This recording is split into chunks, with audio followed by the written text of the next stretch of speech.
Fund ಕಟ್ಟಾಗಿದ್ದು ರೊಕ್ಕ ಬರೋವಲ್ಲು. ನಾವು ಏನು ದುಡ್ಬೇಕು ಏನು ತಿನ್ನಬೇಕು ಹೇಳ್ರಿ ಸರ್. ಎಲ್ಲರ ಗಮನಕ್ಕೂ ಇದೆ. ಯಾರು ಕೂಡ ಮುಂದೆ ಬಂದು ಕಾರ್ಮಿಕರಿಗೆ ಸಹಾಯ ಮಾಡಬೇಕು, ಅವ್ರಿಗೆ ಅನುಕೂಲ ಮಾಡೋಕ್ಕೆ ಕೊಡ್ಬೇಕಂತೇಳಿ ಮುಂದಾಗ್ತಿಲ್ಲ. ಕನಿಷ್ಠ 10 ವರ್ಷ ಸಂಬಳ ಬರಬೇಕು ಸರ್ ನಿಮಗೆ, ಅವಾಗ ಅವರು ಪೀರಿಯಡ್ ತನಕ. ಈಗ ನಾವು ಹೋರಾಟ ಮಾಡಿದಂದ್ರೆ ನಾವು ಇಲ್ಲಿವರೆಗೆ ಬರಬೇಕು ನಮಗೆ. ಫಸ್ಟ್ ಆಫ್ ಆಲ್ ಹರಾಜು ಪ್ರಕ್ರಿಯೆನೇ ಆದೇಶನೇ ಡೌಟ್ಫುಲ್ಲು. ಸೆಕೆಂಡ್ ಅಂದರೆ ಇದು ಈ ಹರಾಜು ಪ್ರಕ್ರಿಯೆ ಅಂದರೆ ಸಂಪೂರ್ಣವಾಗಿ ಇದೂ ಡೌಟ್ಫುಲ್. ಬಿಲ್ಡಿಂಗು ಮಷಿನರಿ ಮಾತ್ರ ಮಾರಾಟಕ್ಕೆ ಆದೇಶ ಆದ. ಲ್ಯಾಂಡಿಗೂ ಎಲ್ಲಿಯೂ ಯಾವ DC ಕೊಟ್ಟಿಲ್ಲ, ಯಾವ ಸರ್ಕಾರ ಕೊಟ್ಟಿಲ್ಲ, ಯಾವ ಮಿನಿಸ್ಟರ್ ಕೊಟ್ಟಿಲ್ಲ, ಯಾವ ಕೋಆಪರೇಟಿವ್ ಡಿಪಾರ್ಟ್ಮೆಂಟ್ ಅವ್ರದ್ದೂ ಇಲ್ಲ. ಹರಾಜು ಪ್ರಕ್ರಿಯೆ ನಡೆಯುವಾಗ ಯಾರ ಸಮ್ಮುಖದಲ್ಲಿ ಹರಾಜು ಮಾಡ್ಬೇಕಂದ್ರೆ ಆ ಜಾಯಿಂಟ್ ರಿಜಿಸ್ಟರ್ ಗುಲ್ಬರ್ಗ ಸಹಕಾರಿ ಇಲಾಖೆದಾರ ಅವ್ರ ಸಮ್ಮುಖದಲ್ಲಿ ಹರಾಜು ಮಾಡ್ಬೇಕಂತೇಳಿ ಇತ್ತು. ಆಮೇಲೆ ಎಲ್ಲ ಹರಾಜು ಪ್ರಕ್ರಿಯೆ ಪೂರ್ಣ ಆದ ನಂತರ ಬಂದಿರತಕ್ಕಂಥ ಹಣವನ್ನು ವಿಲೆ ಮಾಡಬೇಕಲ್ಲ, ವಿಲೆ ಮಾಡಿದ್ದನ್ನು ಪರಿಶೀಲನೆ ಮಾಡಬೇಕು ಜಾಯಿಂಟ್ ರಿಜಿಸ್ಟರ್. ಅದನ್ನು ಪರಿಶೀಲನೆ ಮಾಡಲ್ಲ. ಇದೆಲ್ಲವೂ ಕೂಡ ಸಂದೇಹಕ್ಕೀಡು ಉಂಟು ಮಾಡುವಂಥದ್ದು. ಆಮೇಲೆ ಅದಾದ ನಂತರ ಇವರು ಇಲ್ಲಿ ಇರ್ತಕ್ಕಂಥ ಕಾರ್ಮಿಕರ ಸಂಘದವರು ಸಮಾಪನೆ ಆಯಿತು. ಅವ್ರಿಗೇನು ಕೊಡಬೇಕಾಗಿತ್ತು, 2,40,00,000 ಸಮೀಪ ಕೊಟ್ಟಿದ್ದೀವಿ ಅಂತೇಳಿ ಅವರು ಲೆಕ್ಕ ಕೊಡ್ತಾರೆ.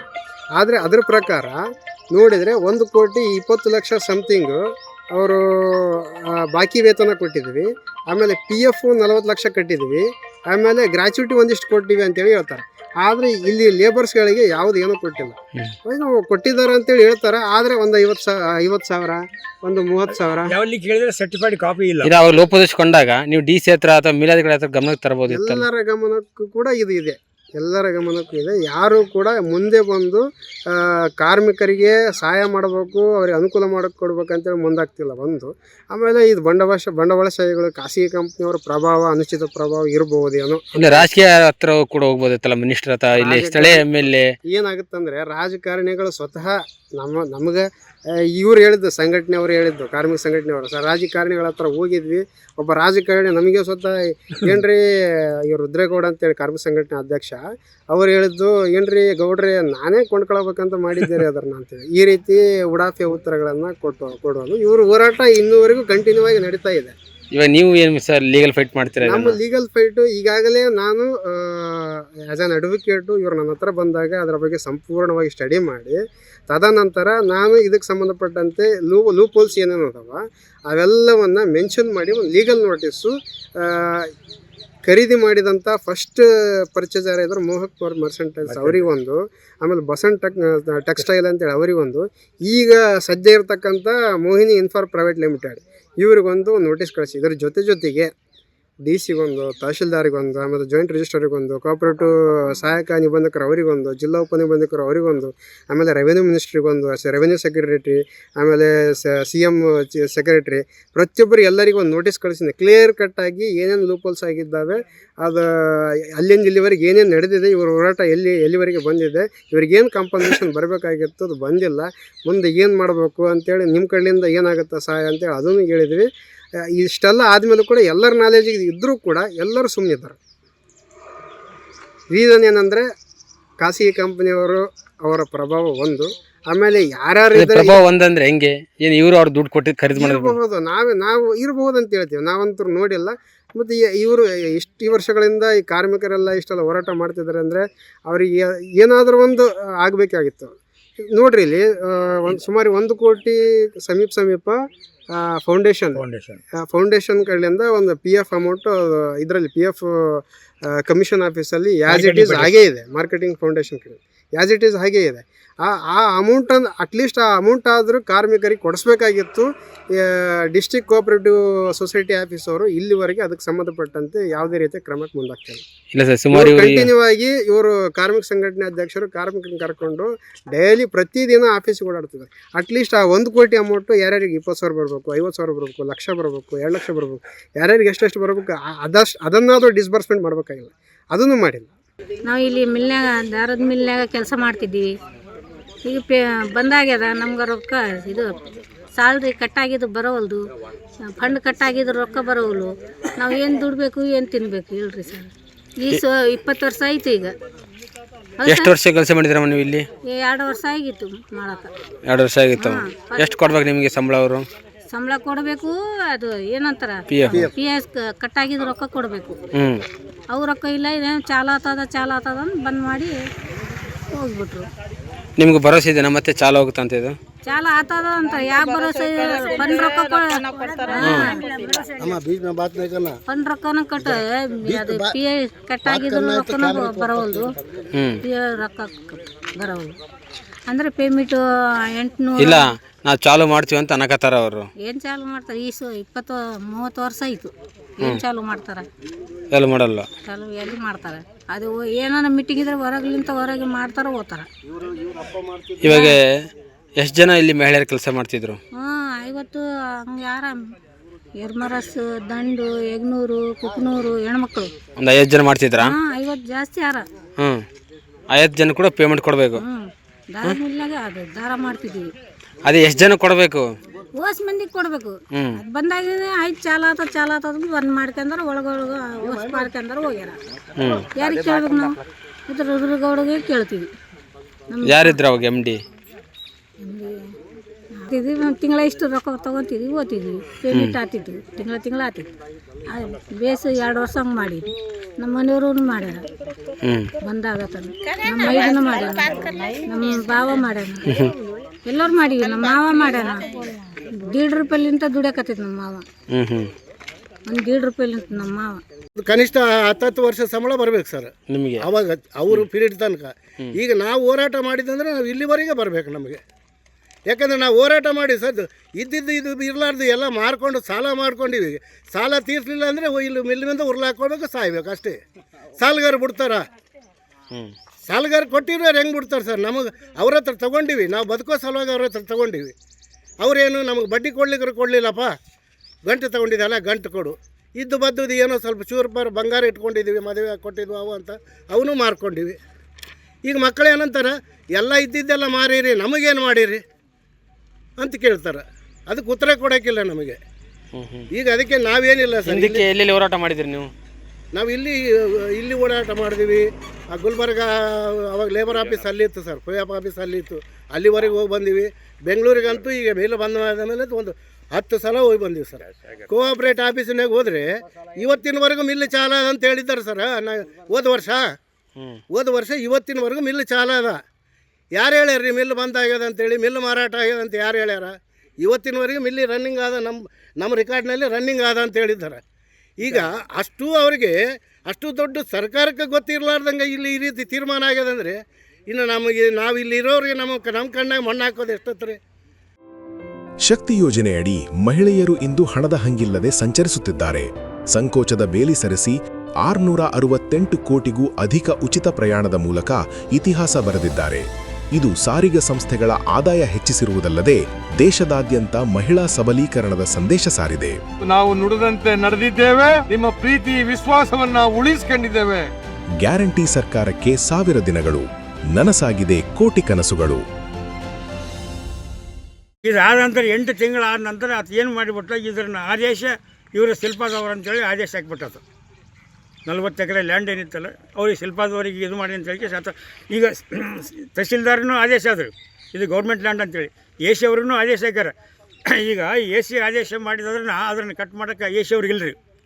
ಒಟ್ಟು ಎಷ್ಟು ಕಾರ್ಮಿಕರಿಗೆ ದುಡ್ಡು 555 ಕಾರ್ಮಿಕರಿಗೆ ದುಡ್ಡು ಕೊಡಬೇಕು. 550 ಜನ. 550 ಜನದಲ್ಲಿ 120 ಮಂದಿ ಹೆಣ್ಮಕ್ಳು, 485 ಮಂದಿ ಗಂಡುಮಕ್ಕಳು. ಈಗ ಆಲ್ರೆಡಿ ಒಂದು 200 ಜನ ಸತ್ತಾರೆ ಈಗ ನಮ್ಮಲ್ಲಿ.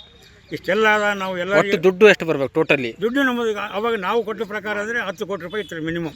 10 ಕೋಟಿ ಮಿನಿಮಮ್ ಇತ್ತು ಅವಾಗ. ನಾವು ಎಲ್ಲ ಹೆಣ್ಮಕ್ಳು ಬಂತು, ಗಂಡು ಮಕ್ಕಳು ಬಂತು, ಇದೆಲ್ಲ ಪೇಮೆಂಟ್ ಬಂತು, ಸ್ಯಾಲ್ರಿ ಬಂತು, ಬೋನಸ್ ಬಂತು, PF amount including PF amount ಇಷ್ಟಂತೂ 9 ಕೋಟಿ ಅವ್ರು ಮಾಡಿ ಕಳ್ಸ ಅಂತ ಹೇಳಿದ್ರು. ಯಾರು ಕೋಆಪರೇಟಿವ್ ಡಿಪಾರ್ಟ್ಮೆಂಟ್ ಅವ್ರು ಬೆಂಗಳೂರವರು ಅವ್ರು ಮಾಡಿ ಕಳ್ಸ ಅಂತ ಹೇಳಿದ್ರು, ಅವ್ರು ಕೊಟ್ಟಿವಿ.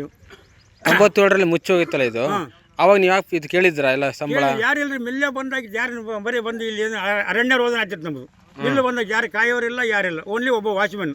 ಅವ್ನು ಏನನ್ನ ಕೇಳಿದ್ರೆ ನನಗೇನು ಗೊತ್ತಿಲ್ಲಪ್ಪ ಸಾಹೇಬರಿಲ್ಲ, ಯಾರಿಲ್ಲ ಅಂತ ಹೇಳ್ತದೆ. ಅದ್ರಾಗ ಎಷ್ಟು ಮಷಿನರಿ ಮಾರ್ಕೊಂಡ್ರು, ಎಷ್ಟು ಏನು ಮಾಡಿದ್ರು ಏನು ಗೊತ್ತಿಲ್ಲ. 2005-6ರಲ್ಲಿ ಲಿಕ್ವಿಡೇಷನ್ ಆದ ನಂತರ ಮಾತ್ರ ಇಷ್ಟಾಯಿತು. ಅವರು ಓನ್ಲಿ ಮಷಿನರಿ ಮತ್ತು ಬಿಲ್ಡಿಂಗ್ ಮಾತ್ರ ಮಾರಾಟಕ್ಕೆ ಆದೇಶ ಅದ. ಲ್ಯಾಂಡಿಗಂತೂ ಎಲ್ಲಿ ಆದೇಶ ಇಲ್ಲ. ನಿಮ್ಗೆ ಆದೇಶ ಕೊಡಂದ್ರೆ ನಾನು ಆದೇಶ ಕಾಪಿ ಕೊಡ್ತೀನಿ. ನಮ್ಮ ಏನು ಲಾಯರ್ ಕೆಲಸ ಮಾಡ್ತಿದ್ರಿ ಒಳಗಡೆ ನೀವು? ನಾನು ಒಳಗೆ ಕ್ಲರ್ಕ್ ಕೆಲಸ ಮಾಡ್ತಿದ್ದೀನಿ ರೀ. ಕ್ಲರ್ಕ್. ಅಟೆಂಡೆನ್ಸ್ ಕಾರ್ಮಿಕರು ಈ ನೂಲು ತೆಗೆಯೋದು, ದಾರ ತೆಗೆಯೋದು, ಮಷಿನ್ ಮಾಡೋದು, ಆಮೇಲೆ ಕೋನ್ಸ್ ಅಂತ ಬರ್ತಾರೆ, ಎಲ್ಲೆಲ್ಲ ಹಿಡಿಸಿ ಕೋನ್ಸ್ ಮಾಡ್ತಿದ್ರು. ಈ ಥರ ಅಂತ ಮಾಡ್ಕೊಂಡು ಎಲ್ಲ ಸರಿ ಆಫೀಸ್ಗಳು ಅಡ್ಡಾಡಿ ಸುಸ್ತಾಗಿ ತಿರುಗಾಡಿದ್ರೆ ಭಾಳ ಜನ ಸತ್ತೋದ್ರಿ. ಮತ್ತು ಮೊನ್ನೆ ಲಾಸ್ಟ್ ಟೈಮ್ ಅವ್ರು AC ತಹಸೀಲ್ದಾರ್ನ, ಆಮೇಲೆ ನಮ್ಮ RIನ VN ಎಲ್ಲರನ್ನ ಕರ್ಕೊಂಬಂದು ಇದನ್ನು ಗೌರ್ಮೆಂಟ್ ಲ್ಯಾಂಡ್ ಅಂತಲೂ ಡಿಕ್ಲೇರ್ ಮಾಡ್ಸೀನಿ ರೀ. ಇದು ಸರ್ಕಾರಿ ಭೂಮಿ ಅಂತೇಳಿ ಮೊನ್ನೆ ಲಾಸ್ಟ್ ಟೈಮ್ ಹೋದ್ರಲ್ಲಿ ಗಜಾನನ ಬಗಲೆ. ಇವಾಗ ನಿಮ್ಗೆ ಜಾಗ ಬೇಕಂತಾರೆ ಇದು ನೀವು? ನಮ್ಗೆ ದುಡ್ಡು ಬೇಕು, ಜಾಗನೂ ಬೇಕಂತ ಹೇಳಕತ್ತೀವಿ ರೀ. ಇವರು ಸರ್ಕಾರದ ಸಹಕಾರ ಇಲಾಖೆದವರು ಈ ನೂಲಿನ ಗಿರಣಿಗೆ ಸಂಬಂಧಪಟ್ಟಂತೆ ಸಹಕಾರ ಇಲಾಖೆಯಿಂದ ಈ ನೂಲಿನ ಗಿರಣಿ ಇದು ಲಾಸಲ್ಲಿದೆ. ಈ ನೂಲಿನ ಗಿರಣಿ ಯಂತ್ರೋಪಕರಣಗಳೆಲ್ಲ ಹಳೆಯದಾಗಿವೆ. ಹಾಗಾಗಿ ಆಮೇಲೆ ಈ ನೂಲಿನ ಗಿರಣಿಗೆ ಸಂಬಂಧಪಟ್ಟಂತೆ ಸಾಲ ಇದೆ. ಆ ಸಾಲವನ್ನು ತೀರಿಸಬೇಕು. ಆಮೇಲೆ ಇಲ್ಲಿ ಇರತಕ್ಕಂಥ ಲೇಬರ್ಸ್ಗಳಿಗೆ ಅವರು ಸ್ಯಾಲ್ರಿ ಮತ್ತಿತರ ಏನಾದ್ರು ಕಾಂಪನ್ಸೇಷನು, ಬ್ಯಾಕ್ ಪೇಜಸ್ ಎಲ್ಲ ಗ್ರ್ಯಾಚ್ಯುಟಿ ಎಲ್ಲ ಕೊಡಬೇಕಾಗಲ್ಲ. ಅದಕ್ಕೋಸ್ಕರ ಇದನ್ನು ಹರಾಜು ಮಾಡಬೇಕು ಅಂಥೇಳಿ ಆ ಸಮಾಪನೆ ಪ್ರಕ್ರಿಯೆಯನ್ನು ಸ್ಟಾರ್ಟ್ ಮಾಡ್ತಾರೆ. ಅಂದರೆ ಎಷ್ಟು ವರ್ಷ ಇದು ಕಂಪ್ನಿ ನಡೆಯಿತು? 1963 ಸ್ಟಾರ್ಟ್ ಆಗಿದ್ದ ಕಂಪನಿ. ಮಧ್ಯದಲ್ಲಿ 1980 ಸಮಥಿಂಗ್ ಒಂದು ವರ್ಷ ಬಂದಾಗಿತ್ತು. ಮೊದಲಿಗೆ ಇದಕ್ಕೆ ಸಂಬಂಧಪಟ್ಟಂತೆ ಬೋರ್ಡ್ ಆಫ್ ಡೈರೆಕ್ಟರ್ಸ್ ಇದ್ದರು. ಆಮೇಲೆ ಅನಂತರ ಇದನ್ನು ಡೈರೆಕ್ಟ್ ಸಹಕಾರ ಇಲಾಖೆದವರು ಅಧಿಕಾರಿಗಳಿಗೆ MD ಅಂತೇಳಿ ನೇಮಕ ಮಾಡಿ ಅವರ ಸೂಪರ್ವಿಷನಲ್ಲಿ ಇದು ಫ್ಯಾಕ್ಟ್ರಿ ನಡಿಬೇಕಂತೇಳಿ ವ್ಯವಸ್ಥೆ ಮಾಡಿದರು. ಅವರನ್ನೇ 2005ರಲ್ಲಿ 1997ರಲ್ಲಿ ಇದೇನು ಫ್ಯಾಕ್ಟ್ರಿ ಬಂದಾಗಿತ್ತಲ್ಲ, ಬಂದಾದ ನಂತರ ಸುಮಾರು 8 ವರ್ಷಗಳ ಕಾಲ ಏನು ಮಾಡಲಿಲ್ಲ. ಆಮೇಲೆ 8ನೇ ವರ್ಷಕ್ಕೆ ಅಂದರೆ 2005ರಲ್ಲಿ ಇವರೇನು ಮಾಡ್ತಾರೆ, ಬೆಂಗಳೂರದೊಂದು ಸೂಪರ್ಸಾನಿಕ್ ಯಾವುದೋ ಒಂದು ಕಂಪ್ನಿ ಇದೆ. ಆ ಒಂದು ಕಂಪ್ನಿಗೆ ಟೋಟಲ್ ಮೆಜರ್ಮೆಂಟ್ ಈ ಫ್ಯಾಕ್ಟ್ರಿಯಲ್ಲಿ ಇರ್ತಕ್ಕಂಥ ಯಂತ್ರೋಪಕರಣಗಳು, ಆಮೇಲೆ ಬಿಲ್ಡಿಂಗು, ಸ್ಥಿರ ಮತ್ತು ಚರಾಸ್ತಿಗೆ ಸಂಬಂಧಪಟ್ಟಂತೆ ಟೋಟಲ್ ವ್ಯಾಲ್ಯೂಯೇಷನ್ ಎಷ್ಟಾಗುತ್ತಾ ಅಂತೇಳಿ ಅವರಿಂದ ವ್ಯಾಲ್ಯೂಯೇಷನ್ ಮಾಡ್ತಾರೆ. ಆ ವ್ಯಾಲ್ಯೂಯೇಷನ್ ಮಾಡಿದ್ದ ಪ್ರಕಾರ ಅವ್ರದ್ದು 3 ಕೋಟಿ ಸಮಥಿಂಗ್ ಆಗುತ್ತೆ. 3 ಕೋಟಿ 5 ಲಕ್ಷ ಏನು ಸಮಥಿಂಗ್ ಆಗುತ್ತೆ. ಆ 3 ಕೋಟಿ 5 ಲಕ್ಷಕ್ಕೆ ಬಿಡ್ಡಿಂಗ್ ಕರೀತಾರೆ. ಈ ಬಿಡ್ಡಿಂಗಲ್ಲಿ ಹರಾಜು ಪ್ರಕ್ರಿಯೆ ನಿಯಮಾನುಸಾರ ಆಗಬೇಕಾಗಿತ್ತು.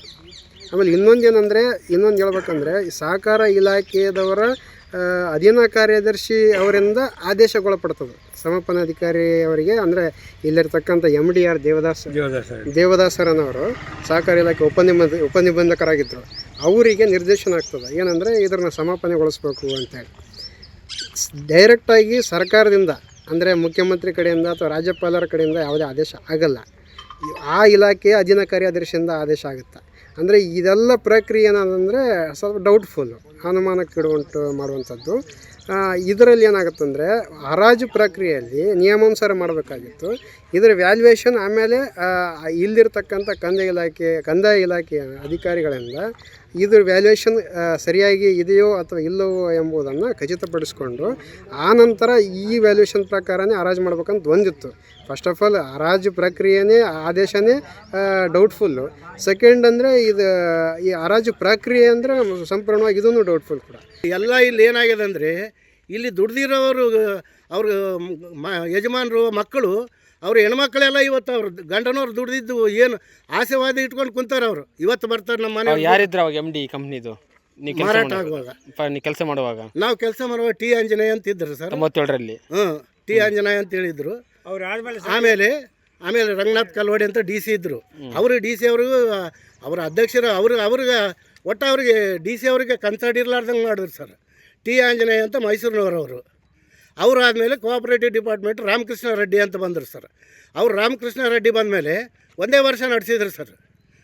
ಆ ಮಾರ್ಕೆಟಿಂಗ್ ಫೆಡರೇಷನ್ ಏನು ಲೀಸ್ ಕೊಟ್ರಲ್ಲ ಸರ್, ಅವಾಗ ಏನು ಮಾಡಿದ್ರು ಅಂದರೆ ಇದರಿಂದ ಶ್ರೀನಿವಾಸನ್ ಅಂತ ಒಬ್ಬರು ಅವರು ಬಂದರು. ಅವರು ಎಲ್ಲ ಟೆಂಪ್ರವರಿ ಬಂದು ಅವ್ರವ್ರು ಮಾಡ್ಕೊಂಡು ಹೋದ್ರು ಸರ್. 2006ರಿಂದ 2026ವರೆಗೂ ಸುಮಾರು DCಗಳು ಬಂದೋಗಿದ್ದಾರೆ ರಾಯಚೂರಿಗೆ. ಬಂದೋಗಿ ಎಲ್ಲ DCಗಳಿಗೆ ಭೇಟಿಯಾಗಿದ್ರೆ ಎಲ್ಲರಿಗೆ ಭೇಟಿಯಾಗಿ ಎಲ್ಲರ ಕೈ ಕಾಲು ಬಿದ್ದು ಎಲ್ಲ ಸಾಕಾಗ್ಬಿಟ್ಟ ಸರ್.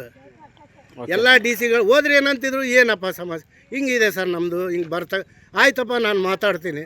ಒಂದು 2-3 ಸಲ ಚೆನ್ನಾಗಿ ನಮ್ಮನ್ನು ಕರೆಸೋದು, ಬರ್ರಿ ಕೂಡ್ರಿ. ಎಷ್ಟು DCಗಳನ್ನು ಭೇಟಿಯಾಗಿದ್ದಾರೆ ನೀವು ಅಲ್ಲಿಂದ ಇಲ್ಲಿವರೆಗೆ ಸುಮಾರು 20 ವರ್ಷಗಳಿಂದ? ಕನಿಷ್ಠ ಒಂದು 10-12 DCಗಳಿಗೆ ಭೇಟಿಯಾಗಿ ನೋಡ್ರಿ ಸರ್. ಓಕೆ ಅವರೆಲ್ಲರೂ ಏನೇನು ಹೇಳಿದ್ದಾರೆ ನಿಮಗೆ ಆಶ್ವಾಸನೆ ಏನು ಕೊಟ್ಟಿದ್ದಾರೆ? ಆಯ್ತಪ್ಪ, ಅದು ನಾನೇನು ಅದ್ರ ನನ್ನ ಗಮನಕ್ಕೆ ಬಂದಿಲ್ಲ.